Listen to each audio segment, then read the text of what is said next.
Bonjour tout le monde, j'espère que vous allez bien. Ici, ça va, commence à faire plus frais, ça se sent, ça commence à... L'hiver commence à arriver tout doucement, c'est comme ça à chaque fois, ça arrive petit à petit, très doucement. Bon alors écoutez, mettez un pouce, abonnez-vous, mettez un commentaire, pensez aux mamans et aux mamans des soldats qui en ont toujours bien besoin. Alors, je sais pas comment vous dire ça, mais aujourd'hui, j'ai besoin de votre aide parce que un des jeunes de notre ville est décédé euh, sur le front. Il est décédé le 18. Son corps a été ramené, va être ramené demain, et il a de l'argent sur son compte, mais il a donné son ni autorisation, alors que les autres, tout le monde le fait, ni autorisation ni son code de rien à personne. Donc, sa maman n'a pas accès à quoi que ce soit. Et du coup, comme sa maman est très pauvre, eh ben, elle n'a pas de quoi l'enterrer en fait. Donc je l'ai rencontrée hier, cette dame, par hasard, et je lui ai dit que j'allais faire cette vidéo pour essayer de vous demander si certains pouvaient aider. Alors vous savez, par Boosty, c'est le plus simple. Vous pouvez aider pour cet enterrement. Alors ça coûte un enterrement ici, ça coûte des sous. Parce que c'est pas juste un enterrement, c'est le cercueil, c'est payer les gens qui vont faire le trou, c'est payer l'emplacement, c'est pas très cher, mais bon, il faut payer l'emplacement. C'est pas comme en France, quoi. Ça coûte 50 euros peut-être. Bon. Euh, mais c'est pas tout. Il faut payer une personne. Alors elle aimerait, c'est pas il faut. Une personne qui vient, en fait, qui connaît les prières, etc., et qui vient spécialement pendant au moins une journée et une nuit pour prier près de la dépouille, dans le salon de la maison. Ensuite, il faut faire un repas. Alors le repas, elle peut pas le faire, elle est trop vieille, donc ça se fait au restaurant. Alors c'est des menus, des plats spécialement faits pour ça, hein. C'est habituel, hein. Tout le monde le fait à chaque enterrement, et ça coûte à peu près, je sais plus combien on avait payé pour la maman Elena, mais 300 euros pour 40 personnes, je crois. Oui, c'est pas très très cher, mais elle les a pas malheureusement. Elle a 6000 euros de retraite, 60 euros. Enfin voilà. Tiens, vous avez vu, j'ai fini le bois. Euh, si certains peuvent, alors s'il vous plaît, c'est pas le moment, hein. S'il y en a qui veulent m'écrire des trucs du genre, il est tout le temps en train de demander du pognon, euh, je, je prends cet argent pour faire mes travaux chez moi, etc. Allez vous faire foutre, hein. Je lirai même pas vos messages et je les effacerai tout de suite, parce que figurez-vous que j'ai ça à chaque fois. Bref, pour ceux qui peuvent, si vous pouvez, voilà, n'hésitez pas, hein. J'espère que j'aurai assez pour donner à cette dame. L'enterrement, normalement, il est après-demain. Et puis voilà. Voilà, je sais pas quoi dire de plus. Je le connaissais, hein, ce jeune, hein. Enfin, ce jeune, il avait 40 ans. Euh, je le connaissais de loin, quoi. On se disait bonjour sans plus, quoi. Mais voilà.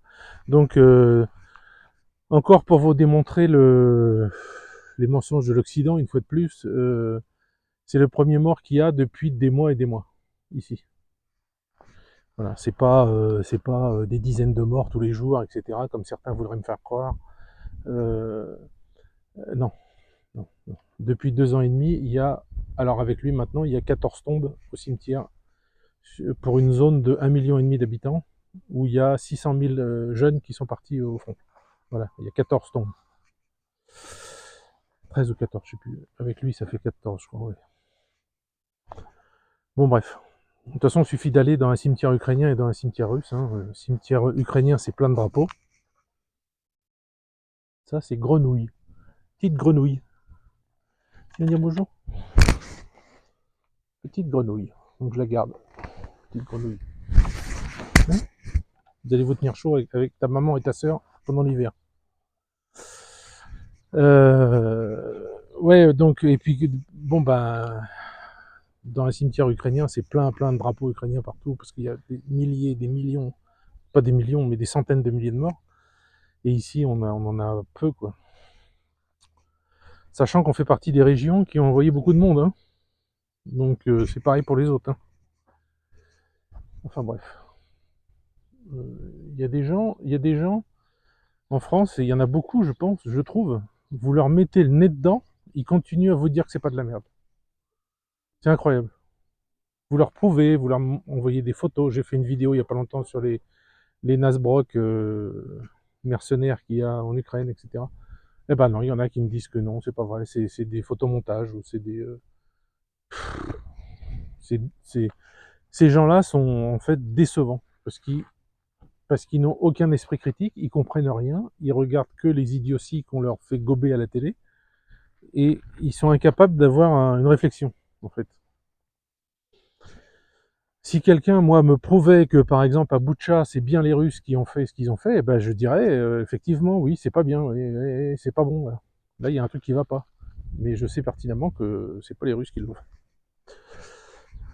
Parce qu'il y a des preuves de ça. Il suffit de voir la vidéo complète qu'a fait Christelle Néant là-dessus, qui était très détaillée, vraiment très bien faite, et qui montrait tout, quoi. Qui montrait image par image, tous les défauts, tout ce qui était faux, enfin bon, bref, et je pense que cette vidéo a beaucoup servi. Enfin voilà, donc si vous pouvez aider ce jeune qui s'appelle Alexander, si vous pouvez aider sa maman, ben ça serait bien. Voilà. Dès que je recevrai, elle m'a donné son numéro de carte, dès que je reçois quoi que ce soit, quelle que soit la somme, j'attends pas d'en avoir, je lui envoie directement. Dès que je reçois, pouf, c'est parti, ça part sur son compte. Voilà. Alors, elle m'a dit, il y a deux solutions. Soit il y a assez d'argent et ils font ça au restaurant comme d'habitude. Enfin, c'est pas un restaurant, c'est un truc tout simple, hein. Ça s'appelle un restaurant, mais c'est pas ça. En fait, ça dure 30 minutes. Tous les plats vous sont donnés à une vitesse incroyable. Donc vous mangez, les gens se lèvent, prient. Il y a quelqu'un qui dit une prière à un moment et puis tout le monde se lève, quoi. Et puis voilà. Donc c'est très bien. Et si elle n'a pas assez d'argent, eh ben elle demandera peut-être à ses voisines ou peut-être à quelqu'un ou à des cousines ou je sais pas. Mais bon là c'est plus délicat de demander aux gens de venir préparer des plats, de venir faire des trucs. Je sais pas. On verra. Qu'est-ce que c'est que ça? Je vois un truc, un trou dans la clôture. Comment ça se fait? Il est où le bout de bois? Ah, il est par terre. Ah bon, c'est pas grave. C'est pas grave, ça fait passer les poules comme ça. Très bien. Bon, enfin voilà. Bon, bah écoutez, c'est une petite vidéo, mais voilà. C'est pour,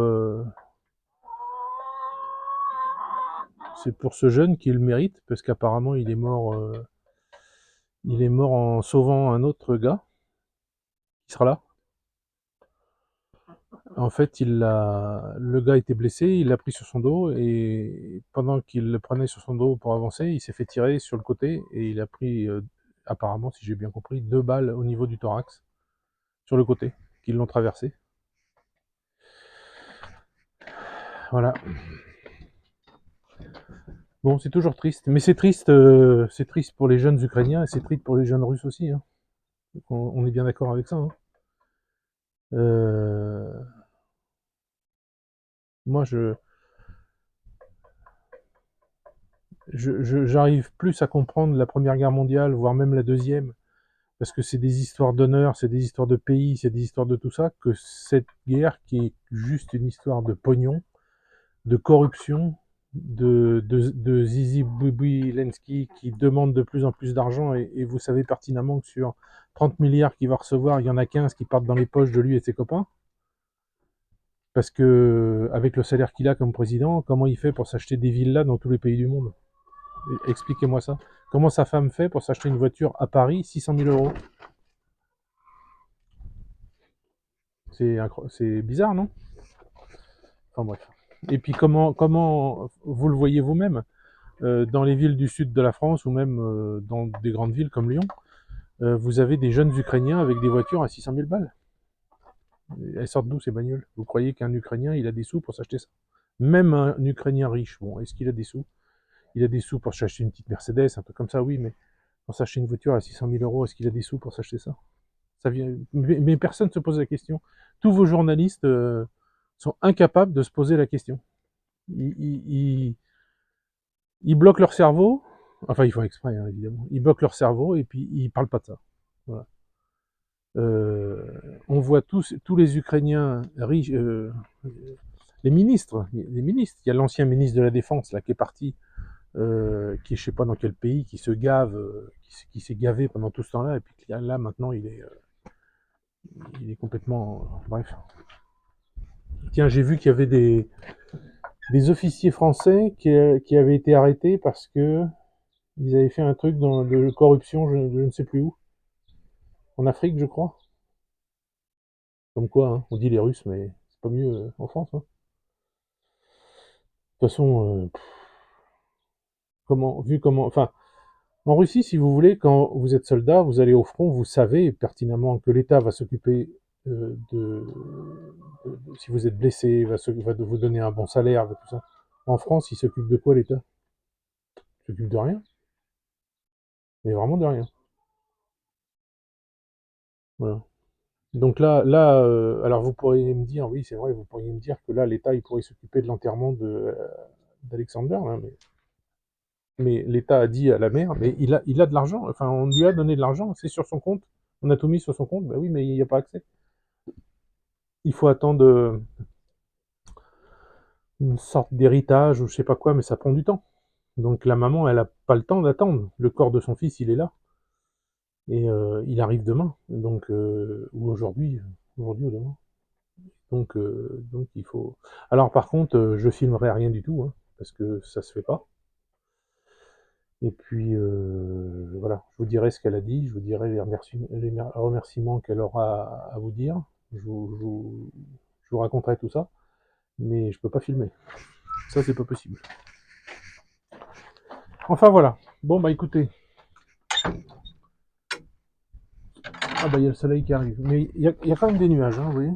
Il y a quand même pas mal de nuages. Mais bon, c'est pas désagréable, il fait bon.